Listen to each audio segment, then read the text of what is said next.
प्यारे विद्यार्थियों नमस्कार। अज आप गल करांगे 9वीं जमात विशा स्वागत जिंदगी पाठ नंबर 9 प्रभावशाली संचार। अज आप इस पाठ के प्रश्न उत्तर करांगे, इस पाठ ਨੂੰ पढ़ांगे और इस पाठ ਨੂੰ समझांगे। इस तो इलावा तुसीं बाकी पाठां के प्रश्न उत्तर प्लेलिस्ट ਦੇ ਵਿੱਚ ਜਾ ਕੇ ਦੇਖ ਸਕਦੇ ਹੋ। प्लेलिस्ट ਦਾ ਲਿੰਕ ਵੀਡੀਓ ਦੀ ਡਿਸਕ੍ਰਿਪਸ਼ਨ ਦੇ ਵਿੱਚ ਦੇ ਦੇਵਾਂਗੇ। ਹੁਣ ਆਪਾਂ ਇਸ ਨੂੰ ਪੜ੍ਹਦੇ ਹਾਂ। प्यारे विद्यार्थियों संचार का भाव हुंदा है अपनी गल, सुनेहा, विचार ਜਾਂ सूचना ਨੂੰ ਦੂਜੇ तक पहुँचाउणा ਜਾਂ सुणाउणा ਅਤੇ ਦੂਜੇ ਪਾਸੇ ਤੋਂ ਸੁਣਨਾ, ਦੇਖਣਾ ਜਾਂ ਪੜ੍ਹਨਾ। ਇਸ ਵਿੱਚ ਦੋ ਜਾਂ ਦੋ ਤੋਂ ਵੱਧ ਵਿਅਕਤੀ ਜਾਂ ਧਿਰਾਂ ਦਾ ਹੋਣਾ ਜ਼ਰੂਰੀ ਹੈ। ਆਪਣੇ ਆਪ ਨੂੰ ਵਧੀਆ ਢੰਗ ਨਾਲ ਪ੍ਰਗਟ ਕਰਨਾ ਅਤੇ ਦੂਜੇ ਨੂੰ ਵਧੀਆ ਢੰਗ ਨਾਲ ਸੁਣਨਾ, ਦੇਖਣਾ, ਪੜ੍ਹਨਾ ਜਾਂ ਸਮਝਣਾ ਦੋਵੇਂ ਹੀ ਸਾਡੀ ਸ਼ਖਸੀਅਤ ਨੂੰ ਪ੍ਰਗਟ ਕਰਦੇ ਹਨ। ਇਹ ਇੱਕ ਕਲਾ ਹੈ ਜਿਸ ਨੂੰ ਸਿੱਖਣਾ ਬਹੁਤ ਜ਼ਰੂਰੀ ਹੈ ਤਾਂ ਕਿ ਸਾਡੀ ਸ਼ਖਸੀਅਤ ਦਾ ਪ੍ਰਭਾਵ ਪੈ ਸਕੇ। ਇਸ ਲਈ ਸਾਡਾ ਸੰਚਾਰ ਪ੍ਰਭਾਵਸ਼ਾਲੀ ਹੋਣਾ ਚਾਹੀਦਾ ਹੈ। ਆਓ ਸਿੱਖਦੇ ਹਾਂ ਕਿ ਪ੍ਰਭਾਵਸ਼ਾਲੀ ਸੰਚਾਰ ਅਸੀਂ ਕਿਵੇਂ ਕਰ ਸਕਦੇ ਹਾਂ।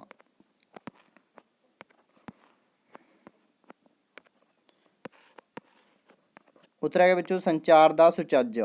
ਸੋਹਣੇ ਢੰਗ ਨਾਲ ਸੰਚਾਰ ਕਰਨਾ ਸਾਡੀ ਸ਼ਖਸੀਅਤ ਨੂੰ ਚਾਰ ਚੰਨ ਲਗਾ ਦਿੰਦਾ ਹੈ। ਇਸ ਦੇ ਮਹੱਤਵ ਬਾਰੇ ਜਾਣਨ ਲਈ ਆਓ ਆਪਾਂ ਇੱਕ ਨਿੱਕੀ ਜਿਹੀ ਖੇਡਦੇ ਹਾਂ।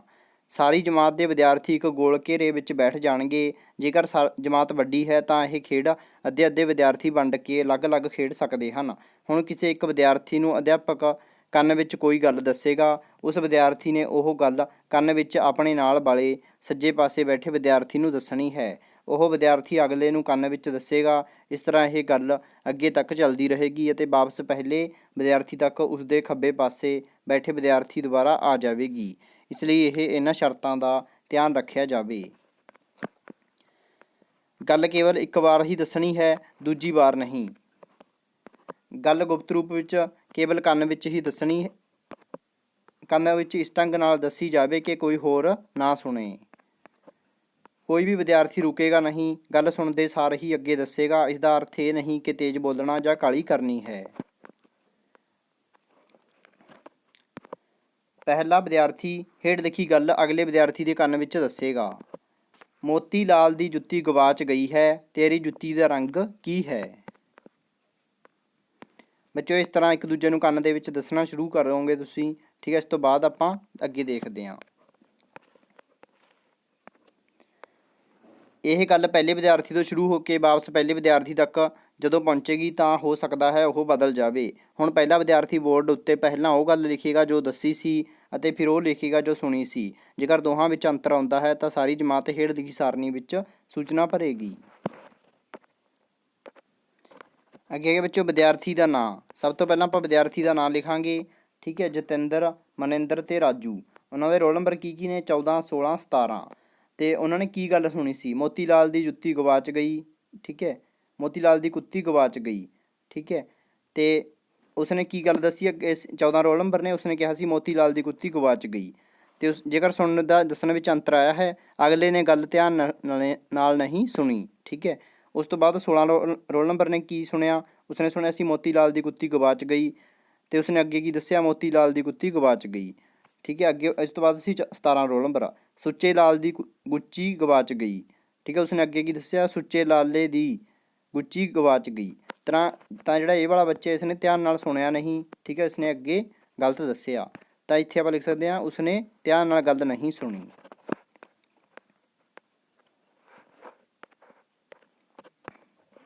ਹੁਣ ਵਿਦਿਆਰਥੀਓ ਅਸੀਂ ਦੇਖਦੇ ਹਾਂ ਕਿ ਗੱਲ ਕੀ ਸੀ ਅਤੇ ਉਹ ਕਿਵੇਂ ਬਦਲਦੀ ਗਈ। ਜਦੋਂ ਇਸ ਦਾ ਕਾਰਨ ਲਿਖਿਆ ਜਾਵੇਗਾ ਤਾਂ ਲਗਭਗ ਹਰੇਕ ਵਿਦਿਆਰਥੀ ਦਾ ਉੱਤਰ ਇਹੀ ਹੋਵੇਗਾ।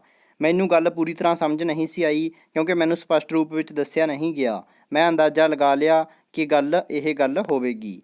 ਪਿਆਰੇ ਵਿਦਿਆਰਥੀਓ ਅਸੀਂ ਦੇਖਦੇ ਹਾਂ ਕਿ ਇਹ ਸਮੱਸਿਆ ਇਸ ਕਰਕੇ ਆਈ ਕਿ ਪਹਿਲੇ ਵਿਦਿਆਰਥੀ ਨੇ ਸਹੀ ਢੰਗ ਨਾਲ ਗੱਲ ਦਾ ਉਚਾਰਨ ਨਹੀਂ ਕੀਤਾ। ਅਧੂਰੇ ਸੰਚਾਰ ਕਰਕੇ ਸਾਰੀ ਗੱਲ ਵਿਗੜ ਗਈ। ਦੂਜੀ ਸਥਿਤੀ ਇਹ ਵੀ ਹੋ ਸਕਦੀ ਹੈ ਕਿ ਤੁਸੀਂ ਸਹੀ ਢੰਗ ਨਾਲ ਸੁਣਿਆ ਹੀ ਨਾ ਹੋਵੇ। ਤੁਸੀਂ ਅੰਦਾਜ਼ਾ ਲਗਾਓ, ਆਮ ਜ਼ਿੰਦਗੀ ਵਿੱਚ ਜਦੋਂ ਅਸੀਂ ਗੱਲ ਨੂੰ ਕਿਸੇ ਗਲਤ ਰੂਪ ਵਿੱਚ ਦੱਸਦੇ ਹਾਂ ਤਾਂ ਕਿੰਨੀਆਂ ਹੀ ਸਾਰੀਆਂ ਸਮੱਸਿਆਵਾਂ ਦਾ ਸਾਹਮਣਾ ਕਰਨਾ ਪੈਂਦਾ ਹੈ। ਆਓ ਦੇਖਦੇ ਹਾਂ ਕਿ ਸਾਡੇ ਬੋਲਦੇ ਸਮੇਂ ਸਾਡੇ ਬੋਲਣ ਦੀ ਗਲਤ ਸੁਰ ਜਾਂ ਪਿੱਚ ਅਤੇ ਠਹਿਰਾਂ ਨਾਲ ਕਿਵੇਂ ਮੁਸੀਬਤਾਂ ਦਾ ਸਾਹਮਣਾ ਕਰਨਾ ਪੈਂਦਾ ਹੈ।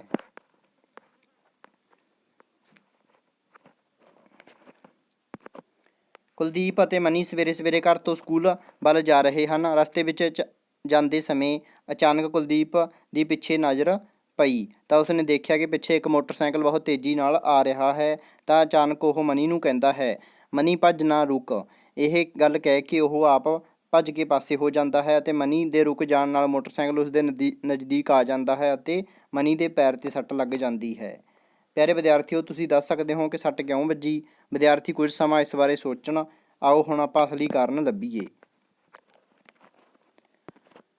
ਕੀ ਕਿਹਾ ਸੀ ਬੱਚੇ ਉਸਨੇ ਕਿਹਾ ਸੀ ਮਨੀ ਭੱਜ ਨਾ ਰੁਕ। ਤੇ ਕੀ ਕਹਿਣਾ ਸੀ ਬੱਚੇ? ਉਸਨੇ ਕਹਿਣਾ ਸੀ ਮਨੀ ਭੱਜ ਨਾ ਰੁਕ। ਠੀਕ ਹੈ, ਕਾਰਨ ਕੀ ਸੀ? ਉਚਾਰਨ ਸਮੇਂ ਗਲਤ ਥਾਂ ਠਹਿਰਾਓ। ਠੀਕ ਹੈ, ਉਸਨੇ ਗਲਤ ਥਾਂ ਠਹਿਰਾਓ ਕੀਤਾ ਸੀ। ਇਸ ਦਾ ਮਤਲਬ ਹੋ ਗਿਆ ਮਨੀ ਵੀ ਤੂੰ ਭੱਜਣਾ ਨਹੀਂ ਹੈਗਾ, ਤੂੰ ਰੁਕ ਜਾ। ਪਰ ਉਸਨੇ ਕਹਿਣਾ ਕੀ ਸੀ ਵੀ ਤੂੰ ਮਨੀ ਭੱਜ ਰੁਕ ਨਾ। ਠੀਕ ਹੈ, ਮਤਲਬ ਤੂੰ ਭੱਜਣਾ ਹੈ। ਠੀਕ ਹੈ,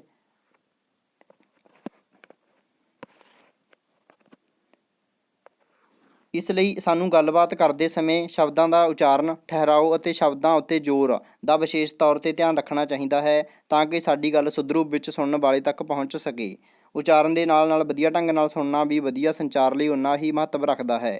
ਕੀ ਤੁਹਾਨੂੰ ਸੁਣਨਾ ਆਉਂਦਾ ਹੈ? ਵਧੀਆ ਸੰਚਾਰ ਲਈ ਸਾਨੂੰ ਵੱਧ ਤੋਂ ਵੱਧ ਸੁਣਨ ਦਾ ਅਭਿਆਸ ਵੀ ਕਰਨਾ ਚਾਹੀਦਾ ਹੈ। ਸੁਣਨ ਲਈ ਸਾਡੀ ਰੁਚੀ ਅਤੇ ਸਮਝਦਾਰੀ ਹੋਣੀ ਜ਼ਰੂਰੀ ਹੈ।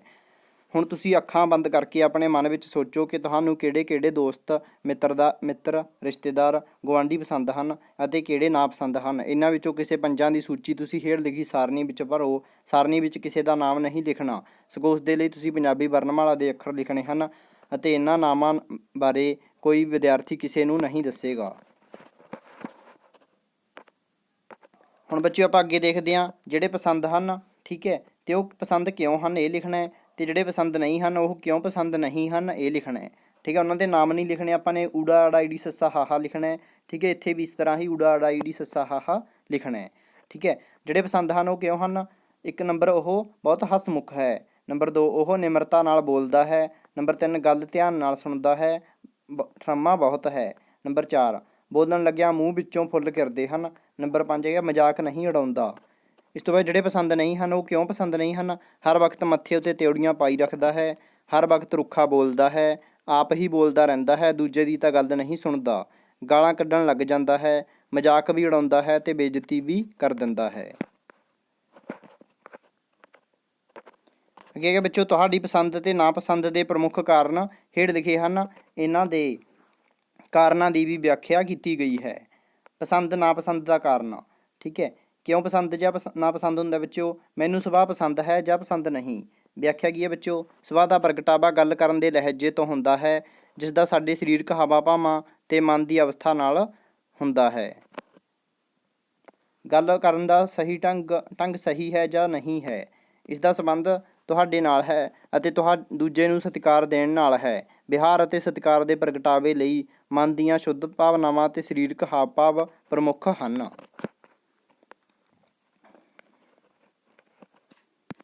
ਅੱਗੇ ਬੱਚੋ ਸਮੇਂ ਅਨੁਸਾਰ ਢੁਕਵੀਂ ਗੱਲਬਾਤ ਕਰਨ ਦੀ ਜਾਂਚ ਹੈ ਜਾਂ ਨਹੀਂ ਹੈ।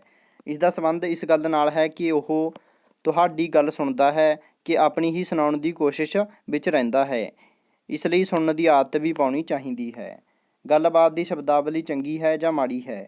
ਇਸ ਦਾ ਸੰਬੰਧ ਗੱਲਬਾਤ ਕਰਦੇ ਸਮੇਂ ਸ਼ਬਦਾਂ ਦੀ ਚੋਣ ਨਾਲ ਹੈ। ਸ਼ਬਦ ਸਲੀਕੇ, ਸਤਿਕਾਰ ਅਤੇ ਅਪਣੱਤ ਦੀ ਭਾਵਨਾ ਪ੍ਰਗਟ ਕਰਨ ਵਾਲੇ ਹੋਣੇ ਚਾਹੀਦੇ ਹਨ।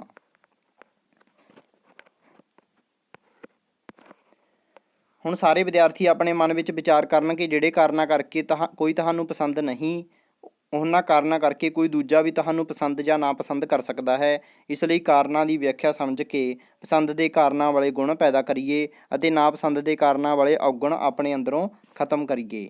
ਉਪਰੋਕਤ ਪਸੰਦ ਅਤੇ ਨਾਪਸੰਦ ਦੇ ਕਾਰਨਾਂ ਦੀ ਵਿਆਖਿਆ ਵਿੱਚ ਅਸੀਂ ਦੇਖਦੇ ਹਾਂ ਕਿ ਹਰੇਕ ਕਾਰਨ ਸਾਡੇ ਸਵੈ ਪ੍ਰਗਟਾਵੇ ਨਾਲ ਜੁੜਿਆ ਹੋਇਆ ਹੈ। ਭਾਵ ਅਸੀਂ ਕਿਸੇ ਦੂਜਿਆਂ ਨਾਲ ਸੰਚਾਰ ਕਰਦੇ ਹਾਂ। ਭਾਵ ਅਸੀਂ ਕਿਵੇਂ ਦੂਜਿਆਂ ਨਾਲ ਸੰਚਾਰ ਕਰਦੇ ਹਾਂ। ਇਸ ਵਿੱਚ ਸਾਡੀ ਭਾਸ਼ਾ, ਸ਼ਬਦ ਚੋਣ ਅਤੇ ਸ਼ਬਦਾਂ ਦਾ ਸ਼ੁੱਧ ਉਚਾਰਨ ਸਾਡੇ ਸੁਚੱਜੇ ਸੰਚਾਰ ਨੂੰ ਪ੍ਰਭਾਵਿਤ ਕਰਦਾ ਹੈ। ਦੂਜੇ ਪਾਸੇ ਸਾਡੇ ਵਿਹਾਰ, ਸੁਭਾਅ, ਮਨ ਦੇ ਹਾਵਾਂ ਭਾਵਾਂ ਦਾ ਪ੍ਰਗਟਾਵਾ ਵੀ ਸਾਡੇ ਸੰਚਾਰ ਨੂੰ ਪ੍ਰਭਾਵਿਤ ਕਰਦਾ ਹੈ। ਇਸ ਨੂੰ ਅਸੀਂ ਗੈਰ ਭਾਸ਼ਾਈ ਸੰਚਾਰ ਜਾਂ ਸਰੀਰਕ ਭਾਸ਼ਾ ਕਹਿੰਦੇ ਹਾਂ। ਸੁਚੱਜੇ ਸੰਚਾਰ ਵਿੱਚ ਸਰੀਰਕ ਭਾਸ਼ਾ ਦਾ ਵੀ ਓਨਾ ਹੀ ਮਹੱਤਵ ਹੈ ਜਿੰਨਾ ਸਾਡੇ ਬੋਲਾਂ ਜਾਂ ਭਾਸ਼ਾ ਦਾ। ਆਪਣੀ ਸਰੀਰਕ ਭਾਸ਼ਾ ਰਾਹੀਂ ਕਿਵੇਂ ਪ੍ਰਭਾਵਸ਼ਾਲੀ ਢੰਗ ਨਾਲ ਇੱਕ ਦੂਜੇ ਨੂੰ ਸੰਚਾਰ ਕਰ ਸਕਦੇ ਹਾਂ, ਆਓ ਇਸ ਬਾਰੇ ਵਿਸਥਾਰ ਸਹਿਤ ਸਮਝਣ ਦੀ ਕੋਸ਼ਿਸ਼ ਕਰੀਏ। ਸਰੀਰਕ ਭਾਸ਼ਾ ਜਾਂ ਬਾਡੀ ਲੈਂਗੁਏਜ। ਕੀ ਅਸੀਂ ਬਿਨਾਂ ਬੋਲੇ ਹੀ ਆਪਣੇ ਭਾਵ ਪ੍ਰਗਟ ਕਰ ਸਕਦੇ ਹਾਂ? ਆਓ ਇਸ ਦਾ ਅਭਿਆਸ ਕਰਕੇ ਦੇਖੀਏ। ਅੱਗੇ ਦੇ ਵਿੱਚੋਂ ਸਥਿਤੀ, ਆਪਣੇ ਦੋਸਤ ਜਾਂ ਜਮਾਤੀ ਨੂੰ ਆਪਣੇ ਕੋਲ ਬੁਲਾਓ। ਤਾਂ ਸਰੀਰਕ ਭਾਸ਼ਾ ਦੇ ਭਾਵ ਕੀ ਹੋਣਗੇ ਵਿੱਚ ਆਪਾਂ ਉਸ ਨੂੰ ਹੱਥ ਲਿਆ ਕੇ ਬੁਲਾ ਲਵਾਂਗੇ ਅਤੇ ਸਰੀਰਕ ਭਾਸ਼ਾ ਦਾ ਸਾਧਨ ਕੀ ਹੋਏਗਾ? ਹੱਥ।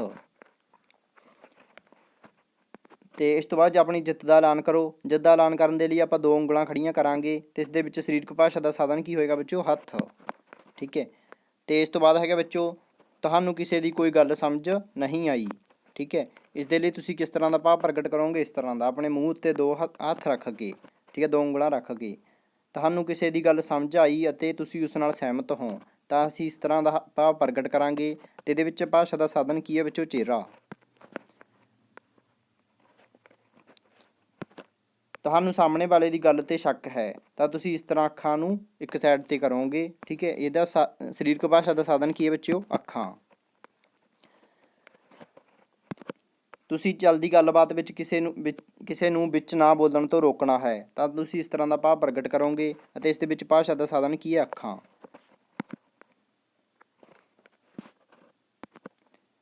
ਤੁਸੀਂ ਕਿਸੇ ਗੱਲ ਤੋਂ ਦੁਖੀ ਹੋ ਅਤੇ ਤੁਹਾਡਾ ਮਨ ਉਦਾਸ ਹੈ ਤਾਂ ਆਪਾਂ ਇਸ ਤਰ੍ਹਾਂ ਬਾਹਾਂ ਦੇ ਵਿੱਚ ਬਾਹਾਂ ਦੇ ਨਾਲ ਬਾਹਾਂ ਜੋੜ ਕੇ ਇਸ ਤਰ੍ਹਾਂ ਖੜ੍ਹ ਜਾਵਾਂਗੇ ਤਾਂ ਇਹਦੇ ਵਿੱਚ ਭਾਸ਼ਾ ਦਾ ਸਾਧਨ ਕੀ ਹੈ? ਸਮੁੱਚਾ ਸਰੀਰ। ਤੁਸੀਂ ਕੋਈ ਸਾਹਿਤਕ ਰਚਨਾ ਲਿਖਣ ਦੀ ਅਵਸਥਾ ਵਿੱਚ ਹੋ ਅਤੇ ਰਚਨਾ ਬਾਰੇ ਆਪਣੇ ਮਨ ਵਿੱਚ ਗੰਭੀਰਤਾ ਨਾਲ ਸੋਚ ਰਹੇ ਹੋ ਤਾਂ ਸੋਚਣ ਦਾ ਵਿੱਚੋਂ ਢੰਗ ਇਸ ਤਰ੍ਹਾਂ ਦਾ ਹੋਵੇਗਾ ਅਤੇ ਭਾਸ਼ਾ ਦਾ ਸਾਧਨ ਕੀ ਹੋਏਗਾ? ਸਾਡਾ ਸਮੁੱਚਾ ਸਰੀਰ।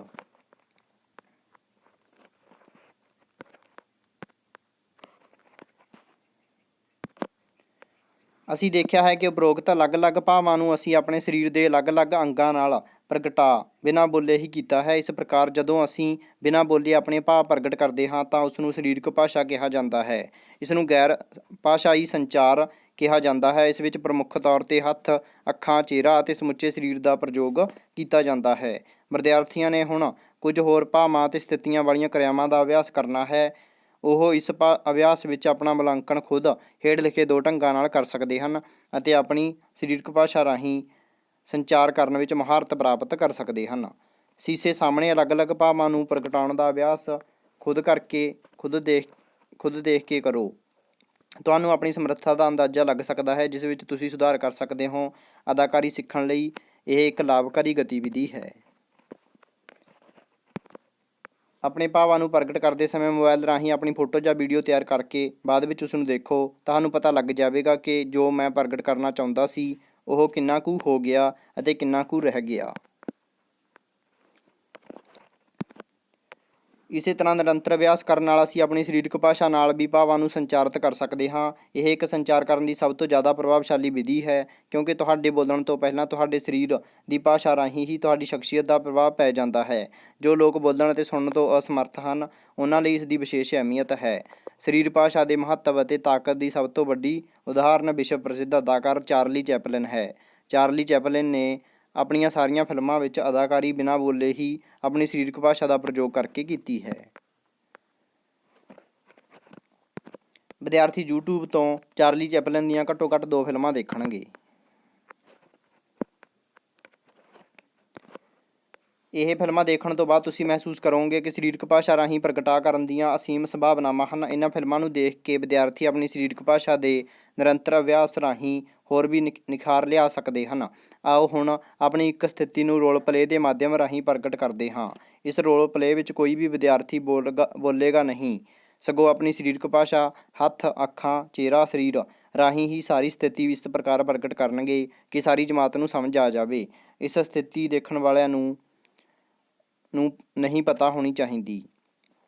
ਵਿਦਿਆਰਥੀ ਇਹ ਬਹਿਸ ਕਰ ਸਕਦੇ ਹਨ ਕਿ ਕਿਹੜੀ ਖੇਡ ਖੇਡੀ ਜਾਵੇ। ਅਲੱਗ-ਅਲੱਗ ਵਿਦਿਆਰਥੀ ਅਲੱਗ-ਅਲੱਗ ਖੇਡਾਂ cricket, hockey, volleyball, football, kabaddi, ਰੱਸਾ ਟੱਪਣਾ, ਖੋ-ਖੋ, ਦੌੜਾਂ ਲਈ ਬਾਕੀਆਂ ਨੂੰ ਪ੍ਰੇਰਿਤ ਕਰ ਰਹੇ ਹਨ। ਇਸ ਗੱਲ ਦਾ ਧਿਆਨ ਰੱਖਿਆ ਜਾਵੇ ਕਿ ਸਾਰੇ ਵਿਦਿਆਰਥੀ ਇਕੱਠੇ ਹੀ ਆਪਣਾ ਪ੍ਰਗਟਾਵਾ ਸ਼ੁਰੂ ਨਾ ਕਰ ਦੇਣ। ਵਾਰੀ-ਵਾਰੀ ਅਲੱਗ-ਅਲੱਗ ਵਿਦਿਆਰਥੀ ਆਉਣ ਅਤੇ ਆਪਣੀ ਮਨਪਸੰਦ ਖੇਡ ਦਾ ਪ੍ਰਗਟਾਵਾ ਕਰਨ।